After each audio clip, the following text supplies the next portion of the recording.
नमस्कार दोस्तों, मेरा नाम विशाल और आपका ब्रेन स्पार्क अकेडमी में स्वागत है। आज हम बात करने वाले सेकंड चैप्टर के बारे में। इसका नाम है फेडरलिज्म। ठीक है, तो अगर आप हमारे चैनल फर्स्ट बार आए तो पहली बार आए तो आगे आने वाली वीडियोस के लिए हमारे चैनल को सब्सक्राइब करें। ठीक है, स्टार्ट करते हैं बिना देरी करे। चैप्टर हमारा सेकंड, हमने फर्स्ट चैप्टर कंप्लीट कर लिया। ठीक है, फर्स्ट चैप्टर हमारा कंप्लीट कर लिया। सेकंड चैप्टर हमारा फेडरलिज्म वाला। तो फेडरलिज्म का जो मीनिंग है कि भाई फेडरलिज्म, इसे हिंदी में बोलते संघवाद। इसका मतलब क्या है? इसका मतलब है हमारा कि ऐसा सिस्टम जहाँ पे गवर्नमेंट की पावर क्या होती है, डिवाइड होती है, उसे बोलते हैं हम फेडरलिज्म। ठीक है, ऐसा सिस्टम जहाँ पे गवर्नमेंट की पावर क्या होती है, डिवाइड होती है, उसे बोलते हैं हम फेडरलिज्म। ठीक है, उसे बोलते हैं हम फेडरलिज्म, जो कॉन्स्टिट्यूशन की वजह से पावर डिवीजन की जाती है। ठीक है, सेकंड हमारा पॉइंट आता है हमारा difference between the unitary system and the federal system. एकात्मक प्रणाली एंड संघात्मक प्रणाली, जो हिंदी में बोलते हैं। तो अभी जो एकात्मक प्रणाली है या जो हमारा यूनिटरी सिस्टम जो है हमारा, उसमें होता है सिंगल गवर्नमेंट या सिंगल गवर्नमेंट होती है, एक गवर्नमेंट होती है, सारा कंट्रोल अपने हाथ में रखती है। फेडरल में क्या होता है, यहाँ पे दो तीन गवर्नमेंट के पार्ट होते हैं, वो अपने कंट्रोल में पावर होती है। या ठीक है, फर्स्ट हमारा यूनिटरी सिस्टम जो हमारा इसमें पॉइंट आता है पहला कि there is the only one level of the government. यहाँ पे क्या होता है, एक लेवल की गवर्नमेंट होती है। ठीक है, यहाँ पे मगर फेडरल में इसका उल्टा होता है। यहाँ पे होता है कि मोर देन टू या मोर देन टू लेवल की गवर्नमेंट होती है। ठीक है, यहाँ पर होता है हमारे the central government can pass order the provision, और लोकल गवर्नमेंट, जो सेंट्रल गवर्नमेंट होते हैं, सारे जो लॉ या प्रोविजंस होते हैं वो पास करती है। किसके लिए? लोकल गवर्नमेंट्स के लिए। हमारे जो लोकल गवर्नमेंट्स है या फिर जो अदर गवर्नमेंट्स होती है, जो कंट्रोल चलाती है वहाँ पे और एरियाज़ में। ठीक है, हाँ, कंट्रोल तो एक हाथ में, खैर वहाँ पे एक ही गवर्नमेंट के हाथ में होता है, बट जो छोटी होती है ना, एक लेवल से गवर्नमेंट नहीं बोलते, बट कंट्रोल फुल कंट्रोल होता है हमारा सेंट्रल गवर्नमेंट के हाथ में रहता है। बट हम एज अ टाइप ऑफ नाम लेते हैं या यूज़ करते हैं। The central government can not order the state government to do something. यहाँ पे क्या था, यहाँ पे सेंट्रल गवर्नमेंट कंट्रोल करती है, मगर यहाँ पे क्या है, यहाँ पे सेंट्रल गवर्नमेंट क्या करती है, स्टेट गवर्नमेंट को ऑर्डर नहीं दे सकती। यहाँ पे तो ऑर्डर ये काम करवाती हैं, ऑर्डर्स देती हैं। ठीक है, मगर यहाँ पे कैन नॉट, यहाँ पे ऑर्डर नहीं दे सकती हमारे फेडरल सिस्टम में। ठीक है, अब हमारा आता है थर्ड पॉइंट हमारा, the central government is the supreme the in the administration division exercise power. सब जो सेंट्रल गवर्नमेंट के यहाँ पे हाथ में रहता है, सब चीज़ यूनिटरी सिस्टम में क्या होता है, सब चीज़ सुप्रीमेसी, एडमिनिस्ट्रेशन, एक्सरसाइज पावर जो भी होता है हमारा सेंट्रल गवर्नमेंट के हाथ में, सब चीज़ उस टाइम पे यहाँ पे यूनिटरी सिस्टम में रहती है। ठीक है, स्टेट गवर्नमेंट, यहाँ पे क्या होता है कि state government has power of it own for which is not answerable to central government. कुछ कुछ एरियाज़ पर या कुछ ऐसे एरियाज होते हैं या कुछ ऐसे क्राइटेरियाज होते हैं जिन पर स्टेट गवर्नमेंट को ज़रूरी नहीं है कि वो काम उसे सेंट्रल गवर्नमेंट को बताने पड़े या बताने की नीड पड़े। वो स्टेट गवर्नमेंट अपने लेवल पे खुद काम कर सकती है, तो ज़रूरी नहीं है कि वो सेंट्रल गवर्नमेंट को उस बारे में इंफॉर्मेशन करे। ठीक है, समझ आ गया? ये जो क्वेश्चन आता है ये हमारा आता है या 4 नंबर का भी आ सकता है या हमारा 5 नंबर का भी आ सकता है। इसमें क्वेश्चंस में पूछ लिया जाता है। ठीक है, सॉरी 3 नंबर का। अब देखो अगला वाला, अब आते हैं की फीचर्स। अब देखो की फीचर्स क्या होते हैं। की फीचर्स मतलब कि भाई पता कैसे लगेगा भाई फेडरलिज्म है कि नहीं है। जहाँ पर फेडरलिज्म होगा वहाँ पर ये फीचर्स होने ज़रूरी हैं, ये विशेषताएं होनी बहुत ज़रूरी हैं, विशेषताएं वहाँ पे होंगी जहाँ फेडरलिज्म होगा। तो पहला हमारा फीचर है हमारा फेडरलिज्म का, फर्स्ट हमारा जहाँ पे two and more than level tier of the government. वहाँ पे क्या होगा कि भाई दो से ज़्यादा गवर्नमेंट का टायर का गवर्नमेंट होगा। जैसे सपोज़ करो हमारे इंडिया में क्या है कि सेंट्रल गवर्नमेंट है, स्टेट गवर्नमेंट है और लोकल गवर्नमेंट है।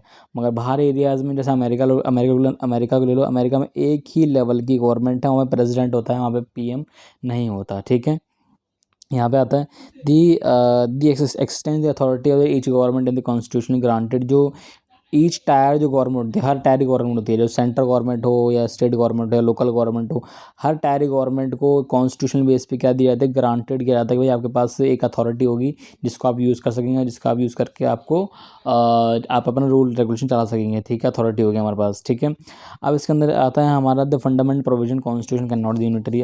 देखो इसमें बता रखा है क्या कि हमारा जो फंडामेंटल है, हमारा फंडामेंटल कॉन्स्टिट्यूशन का यूनिटरी सिस्टम को changed by the one level of the government, such change require the constant दो both level of the government. देखो अब क्या होता है कि यूनिटरी गवर्नमेंट को, जैसे यूनिटरी गवर्नमेंट होती है हमारी फेडरल गवर्नमेंट होती है। ठीक है, फेडरल सिस्टम या यूनिटरी सिस्टम। ठीक है, हमारे कॉन्स्टिट्यूशन में या कॉन्स्टिट्यूशन ऐसा होता है कि उसके अंदर प्रोविजन करके इसके अंदर यूनिटरी गवर्नमेंट में चेंज नहीं कर सकते, ना यूनिटरी को इसमें चेंज कर सकते, बट इसको चेंज नहीं कर सकते यूनिटरी सिस्टम में, क्योंकि फंडामेंटल जो प्रोविज़न होता है हमारा वो एक बार जब एक बार रिटर्न हो जाता है या फिर इसको एक बार कॉन्स्टिट्यूशनली बेस पे कर दिया जाता है, उसको चेंज नहीं कर सकते, ठीक है।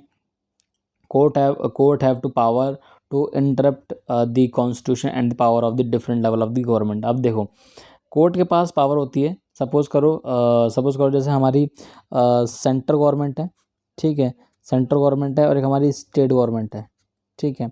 तो या कोई इशू है, ठीक है, कोई इशू है हमारा, किसी इशू के लेके दोनों गवर्नमेंट के बीच में इशू है, तो इस इशू को, जो ये इशू है, इस इशू का इन दोनों, यही पावरफुल है, यही पावरफुल है। अब इस इन दोनों के बीच में ये इशू आ, इस इशू को सॉल्व कौन करेगा? इस इशू को सॉल्व करेगा हमारा कोर्ट, ठीक है। हमारे इंडिया का सबसे बड़ा कोर्ट कौन सा है? सुप्रीम कोर्ट, ठीक है। ऐसे ही हमारे और कंट्री में जो भी जो कोर्ट होते हैं वो हमारे इस सिस्टम का करते हैं या इस इशू का करते हैं, इस इशू को सॉल्व करते हैं, ठीक है। ये हमारी पावर किसके पास है? हमारी कोर्ट के पास है, ठीक है। Source of revenue of each level of government are the clearly specified to the ensure the financial autonomy. हमारी जो गवर्नमेंट के पास एक स्पेसिफिकली स्पेसिफाइड किया जाता है कि फाइनेंशियल ऑटोनॉमी को लेके, कि सबके पास एक फाइनेंशियली ऑटोनॉमी होती है। जैसे आपको पता हो जीएसटी के बारे में, अगर आपको पता हो जीएसटी, ठीक है, जीएसटी के बारे में पढ़ा हो तो जीएसटी क्या होता है? गुड्स एंड सर्विस टैक्स, ठीक है, जीएसटी हमारी होती है। अब जीएसटी की अगर आप बड़ी बड़ी जो सुपरमार्केट होती है वहाँ से अगर आपको बिल लोगे, और तो बिल में क्या होता है कि वहाँ पे लिखा होता है, एक होता है CGST, ठीक है, एक होता है CGST, एक होता है हमारा SGST, ठीक है। अगर आप बिल लोगे तो बिल को कभी चेक करोगे तो ये लिखा होता है हमारा वहाँ पे। तो CGST मतलब centre goods and service tax, ठीक है। SGST मतलब होता है state goods and service tax, ठीक है। दो टाइप के टैक्स उसमें लिए जाते हैं जीएसटी में, ठीक है। तो ये ऑटोनॉमी बता रखी है हमारे दोनों गवर्नमेंट की, स्टेट गवर्नमेंट के लिए भी, each tyre of the level of government, ठीक है, दोनों के लिए।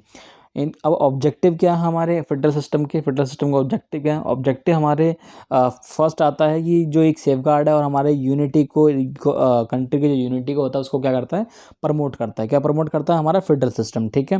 फेडरल सिस्टम की वजह से जो रिलीजन डाइवर्सिटी होती है हमारी, जो अलग अलग अलग अलग लोगों की जो डाइवर्सिटी होती है, वो क्या करता है? उसको डाउन करता है। डाउन मतलब कम करता है, ठीक है, उनको कम करता है या फिर डाउन करता है, ठीक है। डाउन करता है उसको, किसको? जो हमारी रिलीजियस डाइवर्सिटी होती है, जो लोगों के बीच में जो डाइवर्सिटी होती है ना, कम्युनिटी को ले लो या किसी को ले लो, तो इनके बीच में डाइवर्सिटी होती है, उसको भी कम कौन करता है? हमारे फेडरल सिस्टम। क्यों? क्योंकि वो हर गवर्नमेंट को क्या प्रोवाइड करता है? एक राइट प्रोवाइड करता है, ठीक है। अब हम बात करते हैं अगला वाला हमारा क्या है कि डिसेंट्रलाइजेशन इन इंडिया। इंडिया के अंदर क्या है? Decentralisation in India. इंडिया का क्या है? डिसेंट्रलाइजेशन है। डिसेंट्रलाइजेशन क्या होता है? डिसेंट्रलाइजेशन होता है कि जो सारी जो चीज़ें होती है वो सेंटर के कंट्रोल में ना रहे, ठीक है, जो सेंटर कंट्रोल में नहीं रहती उसे बोलते हैं डिसेंट्रलाइजेशन, ठीक है। When power is taken away from central and state government and given to the local government is called the decentralization. यहाँ पे जो पावर होती है, जो पावर होती है वो centre, state and local government में डिवीजन की जाती है, उसे बोलते हैं हम डिसेंट्रलाइजेशन, ठीक है। अब हमारा अगला आता है हमारा कि एक 1992 में, अब 1992 में क्या हुआ था कि हमारे कॉन्स्टिट्यूशन अमेंडमेंट किया गया था 1992 में। इस 1992 में क्या हुआ था? इस 1992 में हमारे हमारे इंडिया में दो टाइप गवर्नमेंट थी। एक थी हमारी सेंट्रल गवर्नमेंट, ठीक है, एक थी हमारी सेंट्रल गवर्नमेंट, एक थी हमारी स्टेट गवर्नमेंट, ठीक है, एक थी हमारी स्टेट गवर्नमेंट। सेंट्रल गवर्नमेंट और हमारी स्टेट गवर्नमेंट, दो हमारी गवर्नमेंट थी, ठीक है। फिर उसके बाद हमारे, तो ये जो दो गवर्नमेंट थी, तो 1992 में हमारे इंडिया में एक टायर को और ऐड किया गया था, इसे बोला गया हमारा लोकल गवर्नमेंट। लोकल गवर्नमेंट कौन कौन सी होती है? जो होती है हमारी पंचायत, ठीक है, पंचायत होती है, एक हमारी होती है MCD, ठीक है, म्यूनसिपल कॉरपोरेशन, ठीक है। तो ये जो हमारे MCD या पंचायत और MCD जो होती हैं हमारी, ये हमारी लोकल गवर्नमेंट के फॉर्म में आते हो। तो हमारे इंडिया में सेंट्रल गवर्नमेंट, स्टेट गवर्नमेंट और लोकल गवर्नमेंट का जो फॉर्मेशन है वो हमारा 1992 में हुआ है। इस बात को ध्यान रखना, ठीक है। इसमें क्या हुआ, जो प्रोविजन बताए गए थे, प्रोविजन क्या थे इसके अंदर? वो थे हमारा first, it's a constitutional minority that have to election in the local government. Local government के क्या किए जाएंगे? इलेक्शन किए जाएंगे। ऐसे नहीं उन्हें क्या नाम है, नॉर्मल कोई स्टेट गवर्नमेंट का MLA MP या CM हो या फिर सेंट्रल गवर्नमेंट का कुछ होगा इलेक्ट करेगा, नहीं, उसके भी इलेक्शन होंगे बाकायदा गवर्नमेंट के फॉर्म में, ठीक है। फिर हमारा आता है कि सीट रिजर्व रखी जाएंगी। रिजर्व किसके लिए होंगी? शेड्यूल कास्ट के लिए, शेड्यूल ट्राइब्स के लिए और हमारे अदर बैकवर्ड क्लास के लिए, ठीक है। अब रिजर्व का क्या होता है? जैसे सपोज करो कि 100 सीट्स हैं, सॉरी 90 सीट्स हैं, 90 मान लेते हैं, 90 सीट्स हैं, 90 सीट्स का हम ले लेते हैं एग्जाम्पल। 10% जो है हमारा, 10% जो है हमारा वो दिया जाएगा हमारा SC ST एंड OBC को, ठीक है। ये हमारा क्या हो गया? ये हमारा रिजर्वेशन हो गया। तो 10% क्या होंगे, इनके लोग होंगे। तो 10% का ये हो जाएंगे, तो इसमें क्या होगा हमारा 10%, 9 का 10% कितना होता है 9, तो एटलीस्ट 9 इनके लोग होंगे। या 81 में 90 में से 81 हमारे नॉर्मल होंगे और 9 इन कास्ट में से लोग हमारे इलेक्ट किए जाएंगे। ठीक है, ये हो गया हमारा रिजर्वेशन। अब आ जाएगा at least 1/3 of the all position reserve for the women, मतलब कि जैसे मैंने बताया ये तो रिजर्वेशन हो गया SC ST के लिए। ठीक है, अब 90 सीट है, 90 सीट का 1/3 पार्ट, 1/3 पार्ट होगा वो क्या होगी, वो हमारी वुमन होगी। वुमन 1/3 पार्ट मतलब 30। ठीक है, इसका 1/3 तीसरा पार्ट जो होगा हमारा 3 जो होगा हमारा, है ना। तो 1/3 पार्ट जो हम काउंट कर लेंगे, 1/3 पार्ट होगा हमारा 30। तो 30 जो वुमेन्स होंगी वो रिजर्वेशन होंगी, 30 सीट्स जो होंगी वो वुमेन्स की रिजर्व्ड होंगी यहाँ पे। ठीक है, अब आते हैं state election commission has been created दिया conduct the panchayat and municipal corporation. Municipal corporation और पंचायत के इलेक्शन कौन करवाएगा, स्टेट इलेक्शन कमीशन करवाएगा। ठीक है, the state government are required to share some power on the revenue and, देखो स्टेट गवर्नमेंट के पास होता है हमारी जो रेवेन्यू होता है या जो पावर होती है वही हमारी शेयर करता है किसके साथ, हमारी लोकल गवर्नमेंट के साथ। लोकल गवर्नमेंट के साथ शेयर करने के ऊपर ये रेवेन्यू हो या कुछ पावर्स हो वो स्टेट गवर्नमेंट लोकल गवर्नमेंट्स को प्रोवाइड करता है। तो इनडायरेक्टली क्या है कि ये जो सारा चीज़ लोकल गवर्नमेंट का जो सारा काम चलता है वो या फिर जो भी राइट्स प्रोवाइड किए जाते हैं ये क्या खैर ओनली कॉन्स्टिट्यूशन बेस पे किए जाते हैं, बट कॉन्स्टिट्यूशन में हमारी ये सब चीज़ें बता रखी हैं कि भाई ये सब स्टेट के थ्रू ही सब हमारे लोकल गवर्नमेंट्स को मिलेगा। ठीक है, या स्टेट गवर्नमेंट ही लोकल गवर्नमेंट को प्रोवाइड करेगी। ठीक है, अब आते हैं हम अगले वाले पे। अगले वाले में हमारा क्या है, what make India federal country, ऐसा क्या है जो इंडिया को क्या बनाती है, फेडरल कंट्री बनाती है। ऐसा क्या सिस्टम है जो इंडिया को एक फेडरल कंट्री बनाती है। तो इसमें क्या है कि all the feature of the federal system apply the provision in Indian constitution and the Indian constitution 3-fold distribution of the legislative power of the between the union government and state government. तो union government और state government के बीच में legislative में एक rights बताए गए हैं या कुछ लिस्ट बताई गई हैं, कुछ 3 लिस्ट बताई गई हैं जिसके बेस पे क्या होता है कि यूनियन गवर्नमेंट मतलब सेंट्रल गवर्नमेंट और स्टेट गवर्नमेंट हमारी स्टेट गवर्नमेंट होती है। ठीक है, तो स्टेट गवर्नमेंट दोनों गवर्नमेंट को काम क्या करना है, दोनों गवर्नमेंट का आपस बीच में कैसे काम करेंगे, जो चीज़ चलेंगे वो हमारा इसके अंदर डिफाइन किया गया या इसके अंदर बताया गया है। ठीक है, देखो यूनियन लिस्ट होगी, यूनियन लिस्ट किस लिए होती है, हमारे सेंट्रल गवर्नमेंट के लिए। ठीक है, यूनियन लिस्ट हमारी किसके लिए होगी, हमारी सेंट्रल गवर्नमेंट के लिए होगी। अब यूनियन लिस्ट में क्या हो गया, यूनियन लिस्ट में बताया गया है कि नेशनल जो नेशनल लेवल पे जितने भी इंपॉर्टेंट काम है वो कौन करेगी, वो हमारी सेंट्रल गवर्नमेंट करेगी। ठीक है, वो हमारी कौन करेगी, सेंट्रल गवर्नमेंट करेगी। जैसे एग्जाम्पल के लिए हमारा होगा डिफेंस, इंडिया का जो डिफेंस सिस्टम है उसे कौन कवर करती है, सेंट्रल गवर्नमेंट करती है। फॉरेन अफेयर्स सेंट्रल गवर्नमेंट करती है। बैंकिंग सिस्टम सेंट्रल गवर्नमेंट करती है। कम्युनिकेशन एंड करेंसी ये भी सेंट्रल गवर्नमेंट करती है। तो ये सारी जो काम है इसके ऊपर लॉ बनाना या कुछ काम करना, कुछ भी करना, ये सब किसके हाथ में होता है, हमारी सेंट्रल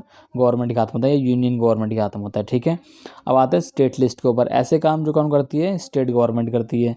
तो स्टेट गवर्नमेंट के जो लोकल इंपॉर्टेंट काम होते हैं जो स्टेट के रिगार्डिंग खाली जो स्टेट के लिए होते हैं तो वो हमारे स्टेट गवर्नमेंट के हाथ में आता है। जैसे हमारा पुलिस हो गया, ठीक है, हमारी ट्रेड हो गई, हमारी कॉमर्स हो गया, हमारा एग्रीकल्चर हो गई, इरीगेशन हो गया, ये सब किसके हाथ में आती हैं, हमारे स्टेट गवर्नमेंट के ऊपर आती है। इसके ऊपर लॉ बनाना या इसके ऊपर कुछ काम करना, जो भी इसको इंपॉर्टेंट करना, इंप्रूवमेंट करना, सब कौन करता है, हमारी स्टेट गवर्नमेंट करती है। ठीक है, फिर आते हैं हमारे कंकरेंट लिस्ट पे।